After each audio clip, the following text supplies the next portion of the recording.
And we welcome you to Wilk and Wiss, your weekly insight into National Football League players with ties to the state of Utah and the fans. We are really putting the emphasis on you, the fan, this year. Welcome you into a Week 5 recap. Cold, wild week. I mean, from the get-go, It's been a wild year in the NFL. Let's not kid ourselves. It's been awesome, man. Like, I this is love it. why we love the NFL. Never been so Is happy to be so wrong in Pick'em every single week. Yeah, I was really happy to be wrong this week on especially on one particular game that we'll get to. We'll do it. We'll get to it. Let's hop into the rundown, starting with last Thursday.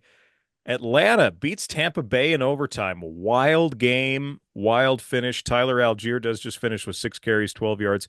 Caden Ellis was big for the Falcons, certainly a candidate for MVP of the week. A fumble recovery, 7 tackles, and a tackle for loss. And then Clark Phillips, the third, had 1 tackle, and it was a tackle for loss.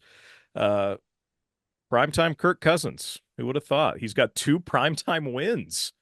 Might have had a third. Big comeback, has to do it at the end fashion. And even 500 yards in this game, that's an exclusive little club. Sometimes when we record this on Monday nights and then it goes out Tuesday morning, if it's a good Monday night game, we talk about the Monday night first. So we're talking about Thursday night first because that was a really good game and Monday was not. But yeah, this was a heck of a way to start week 5. And we all got it wrong. So the theme of Pick'em this week, and we can kind of spoil it. Jacob Abel is still the leader in the clubhouse with 10 wins. And that's better than any of the 3 of us did this past week because we all picked Tampa. And there were a few other games where we all picked the wrong team. Going into Sunday morning, bright and early, Minnesota beats the New York Jets, the hobbled Aaron Rodgers, 3 interceptions, looking Zach Wilson-ish New York Jets. No Utah connections in the stat sheet there. No, the only Utah connection is that Aaron Rodgers has nearly identical numbers to Zach Wilson from a year ago, which is just crazy. Just crazy. But it is the Jets. As we say, Jets gonna jet. Yeah, did not look good. Speaking of a team, it was easy to blame Nathaniel Hackett when it was Zach Wilson, and it seemed like it wasn't, that perfect match. But this is now Aaron Rodgers with his handpicked guy, and he's not able to get it done. Speaking of teams that are going to team, the Panthers looked an awful lot like themselves again. Caleb Williams, man, it was going to happen at some point, and it had to happen against a bad team. Now the question's going forward is going to be, can Caleb do it against a good team? Chicago wins 36-10. Jalen Johnson, just 5 tackles for I shouldn't say just as he's a corner, but didn't have any pass deflections or anything like that in his stats this week. Game of the week. It was without possible question to be the game of the week. It was between this and another one, and they both delivered. Baltimore 41, Cincinnati 38 in overtime. And lots of Utah connections. Marcus Williams, Baltimore, had 5 tackles. Your boy, KVN, 2 tackles. 1 was a tackle for loss and a quarterback hit. Then over on the Cincinnati side, Zach Moss had 3 receptions for 28 yards. Jalen Davis, 2 tackles. And then Ryan Rico, 5 punts, 253 net yards, a long of 66, and 4 of them were downed inside the 20. One that led to a safety. The bad news for Rico, had that botch snap to in overtime that yeah,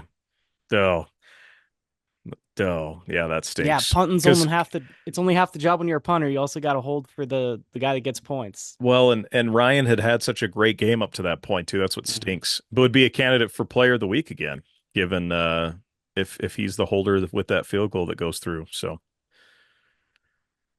the game that none of us wanted to watch, but at least one of us was forced to watch. Miami defeats New England 15-10. Tyler Huntley goes 18 of 31, a buck 94 and an interception. Miami did start to find something in the run game though. After Devon Achane gets hurt, it's Raheem Mostert. Right. It's oh my goodness, Jalen Wilson. Jeff Wilson. Jeff is Wilson over there. Jalen Wilson plays for the Brooklyn anymore. It's always so. Mike McDaniel and Shanahan both do this thing where they pull a new guy out all the time. Jalen Wright is also their rookie. He didn't even get. That's the other name I was thinking of.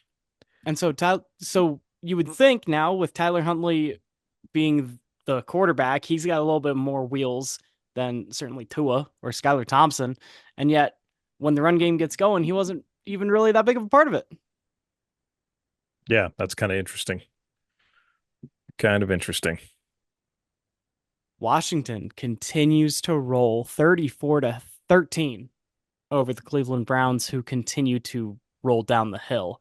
Bobby Wagner had 6 tackles, 1.5 sacks with a tackle for loss and 2 quarterback hits. Michael Davis, 1 tackle. And the Browns continue to just look so bad with Deshaun Watson. God, With when's it no, going to be Jameis time? This is far too long. I just feel like pride is on the like they are being almost too prideful about that they went all in on Deshaun Watson. And at some point, It's like, is so it out bad. of Stefanski's hands? What are we doing? Honest, that's kind of what I wondered. Like his answer was so quick that no, we're not benching Deshaun Watson. It's like he was told when you get to the podium. Sounds like the answer of a man that was given the answer. Oh boy. Mm-hmm. Yeah.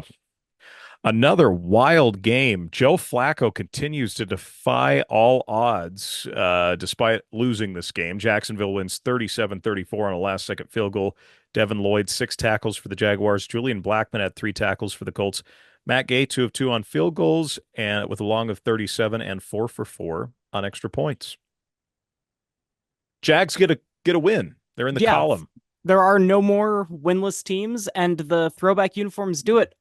So we were counting up stats before the counting up our picks. I forgot to officially change Greg's. This went Oh, down in that's the right. comments in our Facebook post, That's but right.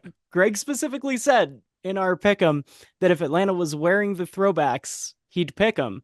And then it turns out that they did, and they won. So I'm going to officially make Greg's 8-6 There you on go. his record, which is good, but doesn't make the difference between him and Hable. Glad you pointed Next that out. next game going, but Jacksonville also had the throwbacks, and they Yeah, get their right. first win in the throwbacks. Houston, wearing the H Town City editions, gets the win over Buffalo, and this had a lot of stuff going on, especially at the end of the game. But 2 tight ends with Utah connections on either side. Dalton Schultz had 4 receptions for 34 yards. A lot of them late. He was the check down guy for CJ Stroud when they just needed a couple. And I think Schultz was also, if I remember right, the target that either ran the different choice route than what CJ Stroud was intending. It was certainly not an intentional grounding that would have been talked about a lot more if they hadn't gotten the ball back on the next drive. So what Hmm. set up the punt to set the Bills back up so deep back, and then they throw 3 times and then they have to punt back, was an intentional grounding that really wasn't intentional grounding, got him out of field goal range. And I think he was targeting Dalton Schultz there because he was the target a lot in that drive. Anyway, 4 receptions, 34 yards. Dalton Kincaid, 2 receptions for a similar 34 yards. And Cole Bishop, 4 tackles. But the youth in that Buffalo secondary got picked on a little bit by CJ Stroud. Yeah, good news. Taron Johnson should be back this next week. There's Yeah. been a positive thing going there, getting a few guys healthy. I think that's been the problem with Buffalo the last few weeks. They're just not 100%. They didn't have Khalil Shakir, who's been Josh Allen's favorite guy early on. And I don't think there's time to panic if you're Buffalo. You've played 2 good teams in a row, time to regroup, and you get the Jets on a short week. Uh, or wait, no, wait a second. No, the long week coming off Monday. They get a Monday. Mm. Uh, am I right on that? I can Is tell it you in a second. is it Jets Buffalo Bills Bills Monday? schedule. It'll be the Jets on Monday night. Okay, I thought I saw that promo, but then I'm thinking the Jets were just in London. How does that work? They give Uh, them an extra day to come back. yeah. That's generally. Okay. That makes sense. That makes sense. Yeah. Uh, yeah, don't panic if you're a Bills fan whatsoever. But also, so Dalton Kincaid, which we've been saying for 2 years that this is their Travis Kelce. They want to get him involved. So we talk about him every single week. They're still running the slot fades to Mac Hollins. They're doing everything, even with Khalil Shakir out. Kincaid is not Josh Allen's number one guy. Yeah. Like it seemed like the door has been opened for him. So when you're talking about Devontae Adams trade rumors, the Bills come up because they don't have a guy because in part Dalton Kincaid hasn't made himself that guy. Just Yeah. 2 receptions here on this game, and that's an average stat line for him this year. Yeah. Had I think what his best game would have been the Monday night game against Jacksonville when Mm-hmm. almost everyone was getting targets in that game Yeah. though. He just So, happened to get one of the 12 touchdowns that Josh Allen threw. So whatever. speaking of throwbacks, and your hat you were rocking earlier And today. undefeated in the throwbacks. Yes, the Denver Broncos come out Pat Surtain with a game-changing, momentum-changing 100-yard pick six. Denver gets the win 38 or 34 to 18, excuse me, over the Vegas Raiders. Cody Barton, seven tackles for the Broncos. Jonah Ellis with a tackle for Denver as well. There's some issues right now, bigger issues in Raider Nation than maybe some realize. That win over Baltimore early, I think, masked some things that the Raiders are going through. Um, that makes it really it's a tough position. They just simply don't have a quarterback right now. The Devontae Adams news is clearly they Yeah. need to get that done this week. You just need to cut that clean and move on.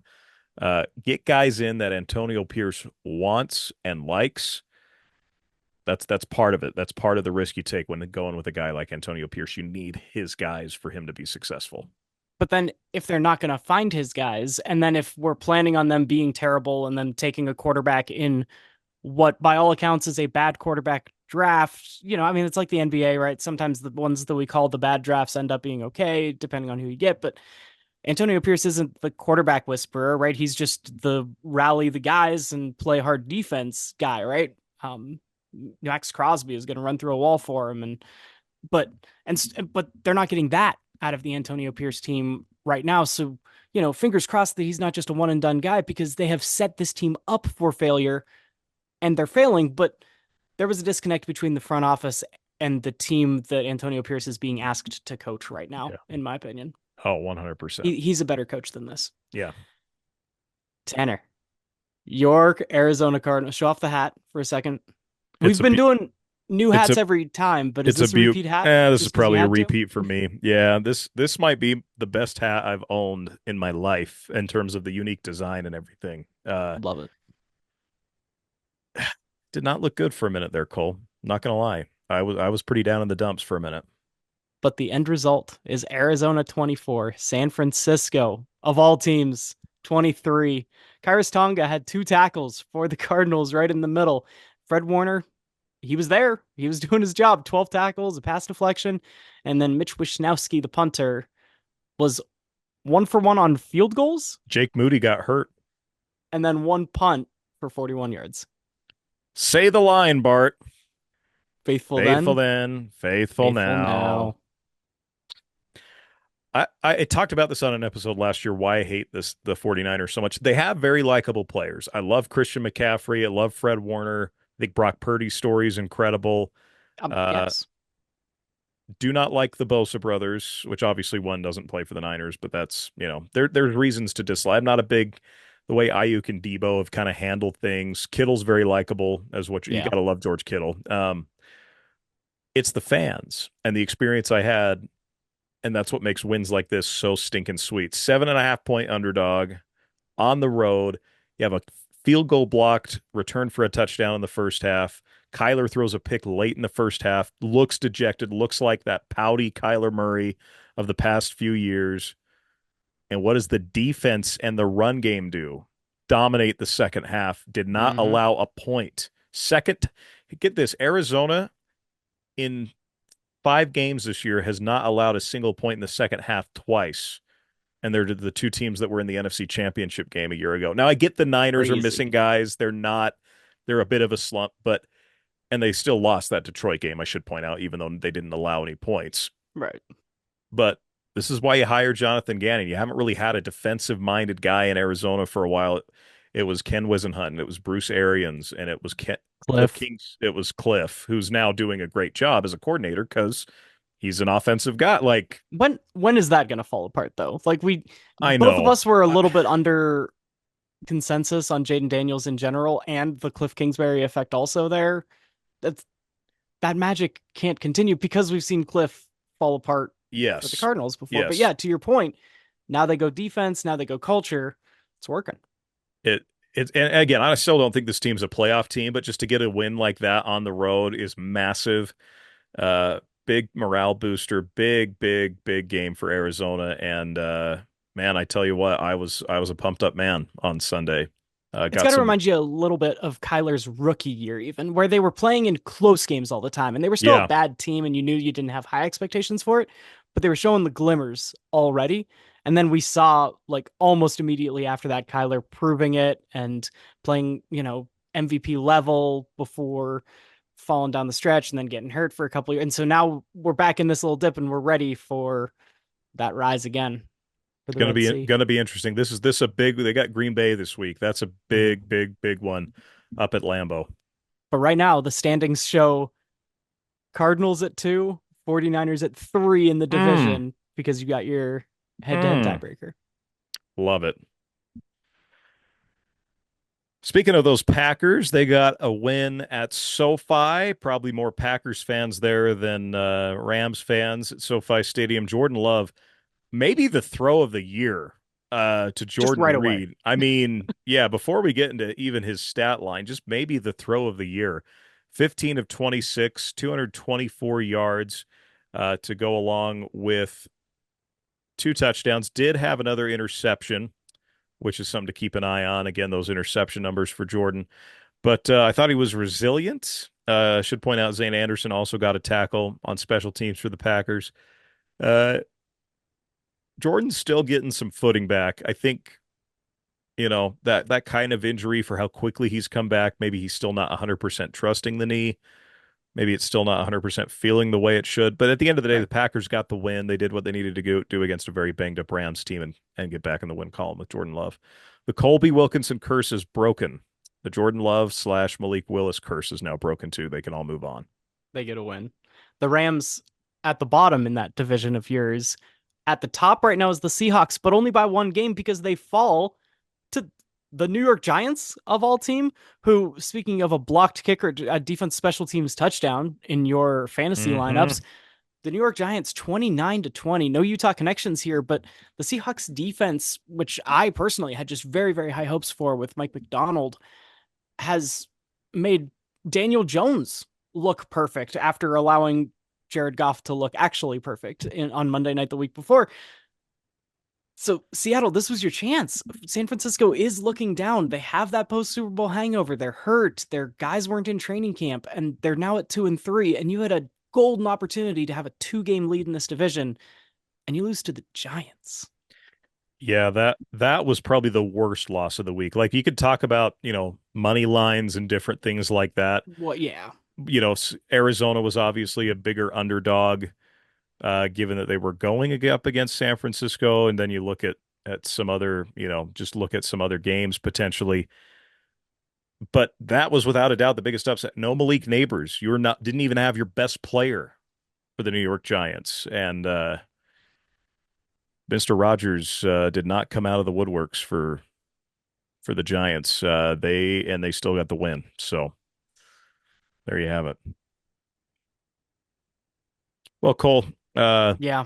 I'm going to be honest. I fell asleep. I usually am able to stay up for Sunday night football And we're with in the the, mountain time zone. We're in like a manageable yes. time zone for how much this game got delayed. East Coast people, it was in a different day. One of these dumb meme accounts posted Dak Prescott becomes the first quarterback to throw two interceptions in the same game in 2 different days because it crossed midnight Pittsburgh time. Yeah, kind of a weird one. Dallas gets the win 2017. I did fall asleep. Um, yeah, it was one of those nights where I'm just like, I'm going to bed. And this game went about like we thought it would. Dallas still can't run the football. The Steelers still are trying to find some other weapons to maybe take some pressure off of George Pickens. Uh, but it was a George close Pickens game. is feeling that pressure. We saw a Uh, little outburst, yeah, which is normal. Like Pittsburgh, used to those kind of wide receivers. We'll take them in because Tomlin can wrangle them a little bit, and they always seem wrangled when we're winning. And then as soon as things flip a little bit to the other side, which they started to have in Pittsburgh, things can unravel quickly. But yeah, 20-17 loss. No Utah connections because Jalen Warren has been just underutilized in the first few games and then hurt recently. yeah. The Arthur Smith offense not conducive to what he does, and I think I remember saying that in the preseason that I was big Hmm. on Najee because he's a Arthur Smith kind of guy, and not picking up that fifth year option on Najee is looking better and better every day because I've been one of the bigger Najee defenders, and he just looks like he's running through quicksand out there. And honestly, with all the rain on Heinz Field Stadium specifically, it might have been literally quicksand. But Oh boy, yeah, that's tough. yeah, you hold them to 6 going into the fourth quarter. The defense was doing its job, but the NFL today is built for offenses to be able to do things at the end. You get the strategy of, especially in college football, you think, oh, let them score here so we can go back and score. That's never going to be the Pittsburgh strategy. And so they just toiled and fought against it and fought against it. And then Dallas scored anyway. And so Pittsburgh didn't have any time to answer. And honestly, even if they did have time, they don't have the kind of offense that can answer. So this is what happens sometimes for Pittsburgh fans. Yeah, and that's tough. I think that that's part of having an old regimed coach, right? That's part of having a guy who's been around the block for a while. I think you saw that a lot with the Jazz at the end of Jerry Sloan's tenure. If you want to go basketball, Mm, Jerry was still adaptive to some things. And I think you can say that same thing about Mike Tomlin, right? He's adapted to some things in the NFL. Jerry right. adapted to some things in the NBA over that tenure. Um, but at the same time, uh, yeah, some of those become very glaring and very obvious. So, Moving off of Matt Canada so slowly, right, is one sign when hmm obviously things were not going well. Going to Arthur Smith, despite fantasy football players' disgruntlement with Arthur Smith, general football ball knowers were pretty excited about what he could what he could do with quarterbacks and turning around run games.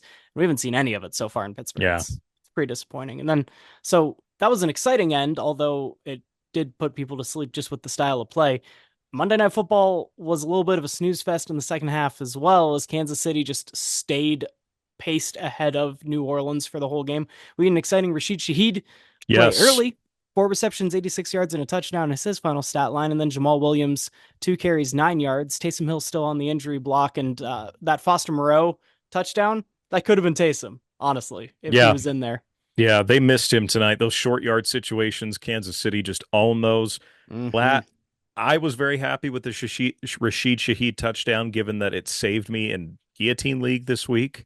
I was on the chopping block until that play, and then I felt pretty safe through the rest of that. I mean, there still could have been some other things that ended up happening, but um, yeah, uh, another wild week in the books. Kareem Hunt, off if you pulled him off of your waiver wires, had plenty of Had a stats. had a good game. Mm-hmm. And so that is it. So our final pick'em numbers, Greg 8-6, 7-7 for myself, and then 5-9 for you, which just means it's been a fun football season Yeah, and I'll take 5-9 if it meant an Arizona win. Uh, no question about it. any day. Well, Cole, our guest this week, the temp, and no, it is not Ryan Howard from Dunder Mifflin Scranton. It's Kyler Jensen. He was my intern a year ago as a senior in high school, now a college student. He's a Seattle Seahawks fan, and they've got a massive matchup on Thursday against the Niners. Both teams coming off big upset losses, uh, games they were expected to win and ended up not winning. So that's going to be a fun one coming up on Thursday. Excited to have the temp on. I'm still holding on to my Seahawks stock. They're still first in the division, and they were a pick. They were my top wild card pick in the preseason. I think they're going to be okay, and I'm excited to hear Kyler's Seahawk takes. But he blows up our group chat sometimes whenever things start going a certain way. Yeah, he's still young, you know. I love that about him. We need that youth sometimes in our friendships and in our lives, right? All of us can agree sometimes we need, in the words of Schmidt, those youths. Um You youths. Um like he's like, how did they call pass interference on that? Well, Temp, if you logically look at this, that is very clearly a pick play. They're going to throw the flag every time. And last week he was upset about someone hurdling the long snapper. You can do that as long as you don't make don't touch him. contact. Yeah, Mm-hmm. which that's really hard to do because they're pretty quick to get back up to block and everything like that. So you got to time it just right.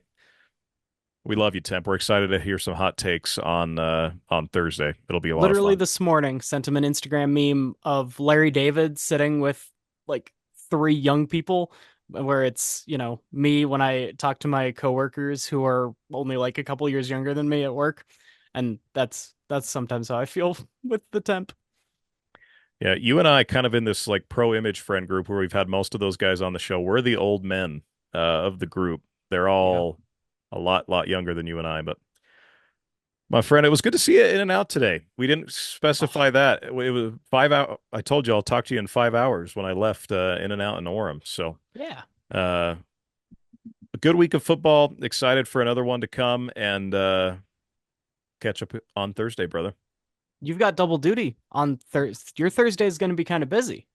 So here's my next 2 weeks. Thursday, I'll do the Utah County game of the week at Timpview, pinch hitting for you because you've got some stuff Hmm. going on. They moved that game up. I'll go call my regularly scheduled Central Utah game down in Cedar City, come back up that night. Saturday, come up to BYU, Arizona. College football. I'll have a couple days off. Won't have anything much going on Sunday, Monday, Tuesday. Wednesday, the last week, some of these Central Utah teams, the last week of the regular season in high school, will move the games up.